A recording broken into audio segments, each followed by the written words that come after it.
ਨਰੇਸ਼ ਦੀ ਕੱਲੀ ਭੈਣ ਪੂਜਾ। ਚੰਗਾ ਘਰ-ਬਾਰ, ਲਗਭਗ 30 ਏਕੜ ਜ਼ਮੀਨ ਤੇ ਹੋਰ ਵੀ ਜਾਇਦਾਦ। ਮਾਪਿਆਂ ਨੇ ਆਪਣੀ ਧੀ ਪੂਜਾ ਲਈ ਚੰਗਾ ਘਰ-ਬਾਰ ਆਪਣੇ ਬਰਾਬਰ ਦਾ ਦੇਖ ਕੇ ਉਸਦਾ ਵਿਆਹ ਕਰ ਦਿੱਤਾ। ਜ਼ਮੀਨ ਜਾਇਦਾਦ ਚਾਹੇ ਬਹੁਤ ਜ਼ਿਆਦਾ ਸੀ, ਪਰ ਘਰ ਦੇ ਜੀਅ ਚੰਗੇ ਨਹੀਂ ਸਨ। ਵਿਆਹ ਤੋਂ ਬਾਅਦ ਪੂਜਾ ਨੂੰ ਨਿੱਕੀ-ਨਿੱਕੀ ਗੱਲ ਤੇ ਸਹੁਰੇ ਘਰ ਵਿੱਚ ਬਹੁਤ ਤੰਗ ਪਰੇਸ਼ਾਨ ਕੀਤਾ ਜਾਂਦਾ। ਉਹ ਮੂੰਹੋਂ ਕੁਝ ਨਾ ਬੋਲਦੀ, ਬਸ ਚੁੱਪ ਕਰਕੇ ਸਹਿੰਦੀ ਰਹਿੰਦੀ ਤੇ ਸੋਚਦੀ, ਪੈਸਿਆਂ ਨਾਲ ਖੁਸ਼ੀਆਂ ਨਹੀਂ ਖਰੀਦੀਆਂ ਜਾ ਸਕਦੀਆਂ। ਬਹੁਤ ਹੀ ਭੋਲੀ ਸੀ ਪੂਜਾ, ਪਰ ਉਸ ਨੂੰ ਇਹ ਨਹੀਂ ਸੀ ਪਤਾ ਕਿ ਇਹ ਭੋਲੇ-ਭਾਲੇ ਲੋਕਾਂ ਦਾ ਜ਼ਮਾਨਾ ਨਹੀਂ ਹੈ। ਕੋਈ ਕਿੰਨਾ ਵੀ ਦੁੱਖ ਸਹਿਣ ਕਰੀ ਜਾਵੇ, ਲੋਕ ਉਸ ਨੂੰ ਓਨਾ ਹੀ ਦੁੱਖ ਦਿੰਦੇ ਹਨ। ਉਸ ਦੀਆਂ ਖੁਸ਼ੀਆਂ ਦੂਰ ਉਡਾਰੀ ਮਾਰ ਚੁੱਕੀਆਂ ਸਨ। ਹੁਣ ਤਾਂ ਉਸਦਾ ਪਤੀ ਸ਼ਰਾਬ ਪੀ ਕੇ ਉਸ ਨੂੰ ਬਿਨਾਂ ਕਿਸੇ ਗੱਲ ਤੋਂ ਕੁੱਟਣ ਲੱਗ ਜਾਂਦਾ। ਇੱਕ ਦਿਨ ਪੂਜਾ ਨੇ ਦੁਖੀ ਹੋ ਕੇ ਸਭ ਕੁਝ ਆਪਣੀ ਮਾਂ ਨੂੰ ਦੱਸ ਦਿੱਤਾ। ਮਾਂ ਕਹਿੰਦੀ, "ਪੁੱਤ, ਕੋਈ ਨਾ, ਆਪੇ ਸਮਝੂਗਾ। ਤੂੰ ਬਸ ਚੁੱਪ ਕਰਕੇ ਕੰਮ ਕਰਦੀ ਰਹਿ। ਧੀਆਂ ਆਪਣੇ ਘਰ ਹੀ ਵਸਦੀਆਂ ਚੰਗੀਆਂ ਲੱਗਦੀਆਂ ਨੇ।" ਮਾਂ: "ਕਿਹੜਾ ਮੇਰਾ ਆਪਣਾ ਘਰ? ਇੱਥੇ ਤੁਸੀਂ ਨਹੀਂ ਰੱਖ ਸਕਦੇ ਤੇ ਉੱਥੇ ਉਹ ਵਸਣ ਨਹੀਂ ਦਿੰਦੇ। ਧੀਏ, ਤੂੰ ਸਾਨੂੰ ਕਿਤੇ ਧੱਕੀ ਥੋੜ੍ਹੀ ਹੋਈ ਐ। ਮੈਂ ਤਾਂ ਪੁੱਤ ਤਾਂ ਕਹਿੰਦੀ ਆਂ ਵੀ ਲੋਕ ਭਲਾ ਕੀ ਕਹਿਣਗੇ ਵੀ ਇੰਨੇ ਵੱਡੇ ਘਰ ਦੀ ਕੁੜੀ ਬਾਹਰ 'ਚ ਆ ਕੇ ਬੈਠੀ ਆ।"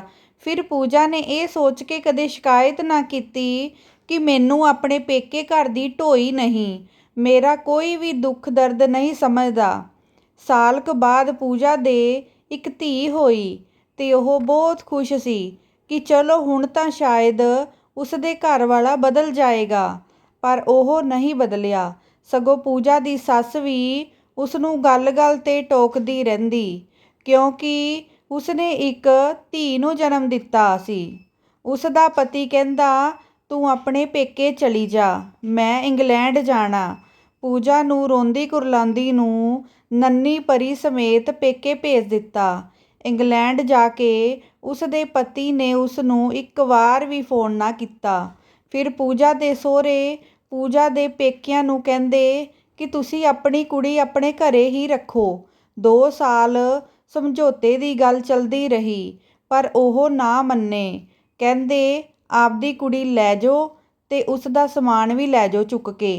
ਪੂਜਾ ਦੇ ਭਾਈ ਤੇ ਭਰਜਾਈ ਕਹਿੰਦੇ, "ਤੁਸੀਂ ਵੀ ਆਪਣੀ ਕੁੜੀ ਲੈ ਜਾਓ, ਅਸੀਂ ਆਪਣੀ ਕੁੜੀ ਨੂੰ ਕਿਤੇ ਹੋਰ ਵਿਆਹ ਦੇਵਾਂਗੇ।" ਆਖਿਰ ਫੈਸਲਾ ਤਲਾਕ ਦਾ ਹੋਇਆ। ਪੂਜਾ ਕਹਿੰਦੀ, "ਮੈਂ ਆਪਣੀ ਧੀ ਨਹੀਂ ਦੇਣੀ।" ਮਾਪੇ ਕਹਿੰਦੇ, "ਧੀਏ, ਤੈਨੂੰ ਕਿਤੇ ਹੋਰ ਵਿਆਹ ਕਰਕੇ ਤੋਰ ਦਿਆਂਗੇ। ਫਿਰ ਇਸ ਨੰਨ੍ਹੀ ਜਾਨ ਦਾ ਕੀ ਬਣੂ? ਅਸੀਂ ਕਿਹੜਾ ਸਦਾ ਹੀ ਰਹਿਣਾ ਹੈ ਜੱਗ ਤੇ?" ਪੂਜਾ ਰੋਂਦੀ ਝੱਲੀ ਨਹੀਂ ਜਾਂਦੀ ਸੀ। ਉਹ ਤਰਲੇ ਕਰ ਰਹੀ ਸੀ, "ਭਾਬੀ, ਮੈਂ ਕਿਤੇ ਹੋਰ ਨਹੀਂ ਜਾਣਾ। ਮੈਂ ਇੱਥੇ ਰਹਿਣਾ ਤੁਹਾਡੇ ਕੋਲ। ਮੈਂ ਪਾਲ ਲੂੰਗੀ ਆਪਣੀ ਧੀ ਨੂੰ। ਮੈਨੂੰ ਕੋਈ ਜਾਇਦਾਦ ਵੀ ਨਹੀਂ ਚਾਹੀਦੀ, ਬਸ 2 ਵੇਲੇ ਦੀ ਰੋਟੀ ਹੀ ਚਾਹੀਦੀ ਹੈ। ਮੈਂ ਨੌਕਰਾਣੀ ਬਣ ਕੇ ਘਰ ਦਾ ਸਾਰਾ ਕੰਮ ਕਰ ਦਿਆ ਕਰੂੰ।" ਪਰ ਭਾਈ ਨੇ ਉਸਦੀ ਇੱਕ ਨਾ ਸੁਣੀ। ਭਰਜਾਈ ਸੋਚਦੀ ਸੀ ਕਿ ਇਹ ਕਿਤੇ ਅੱਧ ਦੀ ਮਾਲਕਣ ਹੀ ਨਾ ਬਣ ਜਾਏ। ਉਸਨੇ ਪੂਜਾ ਕੋਲੋਂ ਝਪਟ ਕੇ ਰੋਂਦੀ ਕੁਰਲਾਉਂਦੀ ਨੰਨ੍ਹੀ ਧੀ ਨੂੰ ਟਰੱਕ ਵਿੱਚ ਮਾਮੇ ਦੀ ਗੋਦੀ 'ਚ ਬਿਠਾ ਦਿੱਤਾ। ਉਹੀ ਟਰੱਕ ਪੂਜਾ ਦੇ ਦਾਜ ਦੇ ਸਮਾਨ ਦਾ ਭਰ ਕੇ ਵਾਪਸ ਲਿਆਂਦਾ ਤੇ ਭਰਜਾਈ ਸਾਰਾ ਸਮਾਨ ਪੂਰਾ ਬੜੀ ਗੌਰ ਨਾਲ ਦੇਖ ਰਹੀ ਸੀ ਕਿ ਕਿਤੇ ਕੁਝ ਰਹਿ ਤਾਂ ਨਹੀਂ ਗਿਆ। ਦਾਜ ਦਾ ਸਮਾਨ ਅੱਜ ਨੰਨ੍ਹੀ ਪਰੀ ਨਾਲੋਂ ਕੀਮਤੀ ਜਾਪ ਰਿਹਾ ਸੀ। ਪੂਜਾ ਨੂੰ ਧੀ ਦੇ ਵਿਛੋੜੇ ਕਾਰਨ ਕੋਈ ਸੁੱਧ-ਬੁੱਧ ਨਹੀਂ ਸੀ। ਸਾਲ ਦੇ ਅੰਦਰ ਹੀ ਪੂਜਾ ਨੂੰ ਕਿਤੇ ਹੋਰ ਗਰੀਬ ਜਿਹੇ ਪਰਿਵਾਰ ਵਿੱਚ ਤੋਰ ਦਿੱਤਾ। ਉਸਦੀ ਘਰਵਾਲੀ ਮਰ ਚੁੱਕੀ ਸੀ। ਪਿੱਛੇ 2 ਸਾਲ ਦੇ ਪੁੱਤ ਰਾਹੁਲ ਨੂੰ ਛੱਡ ਗਈ ਸੀ ਵਿਚਾਰੀ। ਇਹ ਪਰਿਵਾਰ ਬਹੁਤ ਚੰਗਾ ਸੀ। ਪੂਜਾ ਨੂੰ ਪੂਰਾ ਆਦਰ ਮਿਲਿਆ। ਪੂਜਾ ਰਾਹੁਲ ਨੂੰ ਬਹੁਤ ਪਿਆਰ ਕਰਦੀ, ਉਸਦੀ ਪੂਰੀ ਦੇਖਭਾਲ ਕਰਦੀ, ਕਦੇ ਮਾਂ ਦੀ ਕਮੀ ਮਹਿਸੂਸ ਨਹੀਂ ਹੋਣ ਦਿੱਤੀ। ਉਹ ਇੱਕ ਦਿਨ ਵੀ ਪੂਜਾ ਤੋਂ ਦੂਰ ਨਾ ਹੁੰਦਾ। ਪੂਜਾ ਆਪਣੇ ਹੱਥੀਂ ਉਸਨੂੰ ਖਾਣਾ ਖਵਾਉਂਦੀ ਤੇ ਆਪ ਹੀ ਉਸ ਨੂੰ ਨਹਾਉਂਦੀ, ਕੇਸ ਵਾਹ ਕੇ ਉਸ ਦੇ 2 ਗੁੱਤਾਂ ਕਰ ਦਿੰਦੀ, ਆਪਣੀ ਪਿੱਛੇ ਛੱਡੀ ਧੀ ਨੂੰ ਉਸ ਪੁੱਤ ਵਿੱਚੋਂ ਲੱਭਦੀ ਤੇ ਆਪਣੇ ਅਧੂਰੇ ਚਾਅ ਪੂਰੇ ਕਰਨ ਦੀ ਕੋਸ਼ਿਸ਼ ਕਰਦੀ। ਉਸ ਦਾ ਪਤੀ ਇਹ ਸਭ ਦੇਖਦਾ ਰਹਿੰਦਾ ਕਿ ਉਹ ਰਾਹੁਲ ਨੂੰ ਕੁੜੀ ਕਿਉਂ ਬਣਾ ਛੱਡਦੀ ਹੈ। ਪੂਜਾ ਬਹੁਤ ਤੜਫਦੀ ਕਿ ਪਤਾ ਨਹੀਂ ਨੰਨ੍ਹੀ ਜਾਨ ਮਾਂ ਬਿਨਾਂ ਕਿਵੇਂ ਰਹਿੰਦੀ ਹੋਣੀ ਹੈ। ਫਿਰ ਉਹ ਰਾਹੁਲ ਨੂੰ ਘੁੱਟ ਕੇ ਕਲੇਜੇ ਲਾ ਲੈਂਦੀ ਤੇ ਸੋਚਦੀ, ਇਹਦੀ ਮਾਂ ਤਾਂ ਇਸ ਨੂੰ ਮਰ ਕੇ ਛੱਡ ਗਈ, ਪਰ ਮੈਂ ਤਾਂ ਜਿਉਂਦੀ ਹੀ ਆਪਣੀ ਧੀ ਛੱਡ ਆਈ। ਉਹ ਮੈਨੂੰ ਕਦੇ ਮਾਫ਼ ਨਹੀਂ ਕਰੇਗੀ। ਧੀ ਦੇ ਗਮ ਵਿੱਚ ਉਹ ਅੱਧੀ ਰਹਿ ਗਈ ਸੀ, ਪਰ ਉਸ ਨੂੰ ਉਮੀਦ ਸੀ ਕਿ ਇੱਕ ਦਿਨ ਉਸ ਦੀ ਧੀ ਉਸ ਨੂੰ ਮਿਲ ਜਾਵੇਗੀ। ਇੱਕ ਦਿਨ ਉਸ ਨੇ ਜਗਦੀ ਨੇ ਆਪਦੇ ਪਤੀ ਨਾਲ ਗੱਲ ਕੀਤੀ। ਜੀ ਮੈਂ ਸੋਚਿਆ ਕਿ ਜੇ ਆਪਾਂ ਆਪਣੇ ਰਾਹੁਲ ਦੀ ਭੈਣ ਵੀ ਇੱਥੇ ਲੈ ਆਈਏ। ਭੈਣ? ਕਿਹੜੀ ਭੈਣ? ਪਤੀ ਦੇ ਹੈਰਾਨੀ ਨਾਲ ਪੁੱਛਿਆ। ਧੀ ਰਾਣੀ, ਜਿਹੜੀ ਮੇਰੇ ਤੋਂ ਵੱਖ ਕਰਤੀ ਜ਼ਾਲਮਾਂ ਨੇ। ਉਸ ਵਿਚਾਰੀ ਨੇ ਤਾਂ ਇੱਕ ਦਿਨ ਆਪਣੇ ਸਹੁਰੇ ਘਰ ਚਲੇ ਜਾਣਾ। ਵਿਚਾਰੀਆਂ ਕੁੜੀਆਂ ਦਾ ਕੀ ਏ, ਜਿੱਥੇ ਮਾਪੇ ਤੋਰ ਦਿੰਦੇ ਨੇ ਤੁਰ ਜਾਂਦੀਆਂ ਨੇ, ਪੂਜਾ ਨੇ ਵੱਡਾ ਹੋਕਾ ਲੈ ਕੇ ਕਿਹਾ ਤੇ ਬੜੀਆਂ ਹੀ ਉਮੀਦਾਂ ਭਰੀਆਂ ਅੱਖਾਂ ਨਾਲ ਆਪਣੇ ਪਤੀ ਵੱਲ ਦੇਖਿਆ। ਉਸ ਦਾ ਪਤੀ ਸੋਚਾਂ ਵਿੱਚ ਪੈ ਗਿਆ। ਕਹਿੰਦਾ, ਕੋਈ ਨਾ, ਸੋਚਿਆ ਨਾ ਕਰ, ਠੀਕ ਹੀ ਹੋਊ। ਮੈਂ ਰਾਹੁਲ ਦੇ ਪਿਆਰ ਵਿੱਚ ਕੋਈ ਕਮੀ ਨਹੀਂ ਸੀ ਆਉਣ ਦਊਂਗੀ। ਬਸ ਮੇਰੀ ਤੜਫਣ ਮੁੱਕ ਜੂ।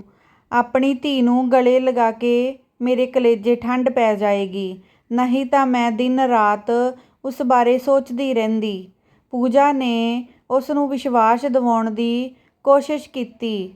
ਜਦੋਂ ਉਸ ਦੇ ਪਤੀ ਨੇ ਆਪਣੀ ਮਾਂ ਨਾਲ ਇਹ ਗੱਲ ਕੀਤੀ, ਉਹ ਇੱਕਦਮ ਬੋਲੀ, ਨਾ ਪੁੱਤ ਨਾ, ਲੋਕ ਕੀ ਕਹਿਣਗੇ? ਨੂੰ ਪਿੱਛੋਂ ਕੁੜੀ ਲੈ ਕੇ ਆਈ ਏ। ਲੋਕਾਂ ਨੂੰ ਤਾਂ ਇਹ ਵੀ ਨਹੀਂ ਪਤਾ ਕਿ ਇਹ ਦਵਾਜੂ ਏ। ਪੂਜਾ ਇਹ ਗੱਲ ਸੁਣ ਕੇ ਤੜਫ ਉੱਠੀ ਤੇ ਰੋਂਦੀ ਕਿਸੇ ਤੋਂ ਝੱਲੀ ਨਹੀਂ ਸੀ ਜਾ ਰਹੀ। ਮੈਂ ਇਹਨਾਂ ਦਾ ਪੁੱਤ ਪਾਲ ਸਕਦੀ ਆਂ, ਪਰ ਇਹ ਨਹੀਂ। ਮੇਰੀ ਧੀ ਦੇ ਆਉਣ ਨਾਲ ਇਹਨਾਂ ਦੀ ਸ਼ਾਨ 'ਚ ਫਰਕ ਪੈਂਦਾ। ਮੈਂ ਸੋਚਦੀ ਸੀ ਇਹਨਾਂ ਨੂੰ ਮੇਰੀ ਕਦਰ ਏ, ਪਰ ਨਹੀਂ। ਬਸ ਇਹ ਤਾਂ ਆਪਦਾ ਬੱਚਾ ਪਾਲਣ ਲਈ ਅਤੇ ਘਰ ਦੇ ਕੰਮ ਕਰਨ ਲਈ ਹੀ ਲੈ ਕੇ ਆਏ ਨੇ ਮੈਨੂੰ।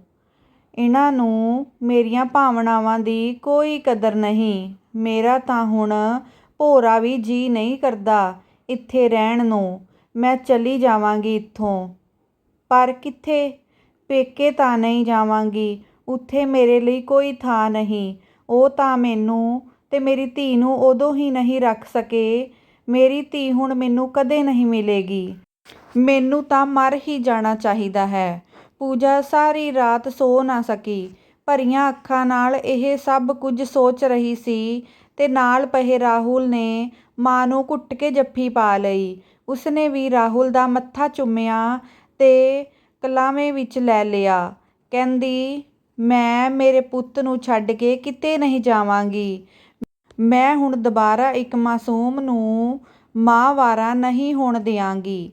ਇਹ ਦੇਖ ਕੇ ਪੂਜਾ ਦੇ ਪਤੀ ਨੇ ਸੋਚਿਆ ਕਿ ਜੇ ਇਹ ਬਗਾਨਾ ਪੁੱਤ ਪਾਲ ਸਕਦੀ ਹੈ ਤਾਂ ਆਪਣੀ ਧੀ ਨੂੰ ਕਿਉਂ ਨਹੀਂ ਆਪਣੇ ਨਾਲ ਰੱਖ ਸਕਦੀ। ਉਸਨੇ ਆਪਣੀ ਮਾਂ ਨੂੰ ਸਮਝਾਇਆ। ਮਾਂ ਨੇ ਵੀ ਅੱਗੋਂ ਕਹਿ ਦਿੱਤਾ ਕਿ ਤੁਸੀਂ ਇਕੱਠੇ ਰਹਿਣਾ ਹੈ। ਜੋ ਤੁਹਾਨੂੰ ਚੰਗਾ ਲੱਗਦਾ ਹੈ ਕਰ ਲਵੋ। ਜਦੋਂ ਪੂਜਾ ਦੇ ਪਤੀ ਨੇ ਪੂਜਾ ਨੂੰ ਕਿਹਾ ਕਿ ਆਪਾਂ ਆਪਣੀ ਧੀ ਰਾਣੀ ਨੂੰ ਆਪਣੇ ਨਾਲ ਹੀ ਰੱਖਾਂਗੇ, ਤਾਂ ਉਸ ਦੇ ਅੱਖਾਂ ਵਿੱਚੋਂ ਅੱਥਰੂ ਆਪ ਮੁਹਾਰੇ ਫੁੱਟ ਪਏ। ਪਰ ਹੁਣ ਇਹ ਅੱਥਰੂ ਖੁਸ਼ੀ ਦੇ ਸਨ। ਤੁਹਾਨੂੰ ਜੇ ਕਹਾਣੀ ਵਧੀਆ ਲੱਗੀ ਤਾਂ ਲਾਈਕ, ਸ਼ੇਅਰ, ਕਮੈਂਟ ਜ਼ਰੂਰ ਕਰਿਓ। ਕਹਾਣੀ ਸੁਣਨ ਲਈ ਤੁਹਾਡਾ ਬਹੁਤ ਬਹੁਤ ਧੰਨਵਾਦ।